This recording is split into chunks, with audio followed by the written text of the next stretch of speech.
Steel companies की सबसे बड़ी समस्या है स्टील प्राइसेस।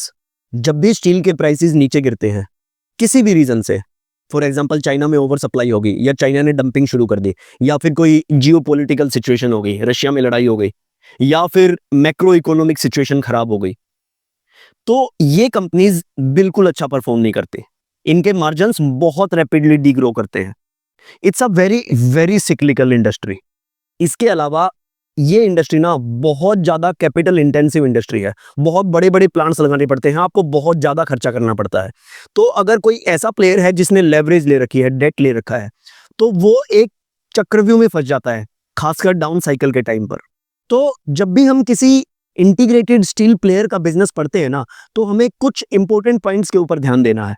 सबसे पहले तो साइकिल हमारे फेवर में होनी चाहिए, यानी स्टील के प्राइसेस आहिस्ता आहिस्ता बढ़ते हुए होने चाहिए। उसके बाद कंपनी की बैलेंस शीट के ऊपर बहुत ज्यादा डेट नहीं होना चाहिए, या फिर कंपनी का डेट प्रोग्रेसिवली कम होते हुए दिखाई देना चाहिए। इसके अलावा आप सप्लाई साइड डोमिनेंस नहीं बना सकते, क्योंकि स्टील के प्राइसेस आपके हाथ में नहीं है।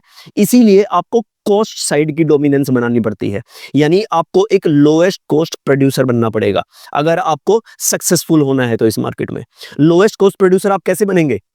फॉरवर्ड इंटीग्रेट करके और बैकवर्ड इंटीग्रेट करके।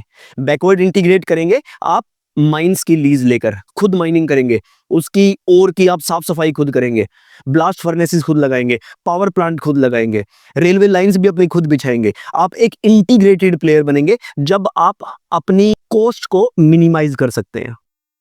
उसके बाद आपने जो माइंस ले रखी हैं वो भी अच्छे रेट पे ली होनी चाहिए, तभी आप इस सेक्टर के अंदर पैसा कमा सकते हैं।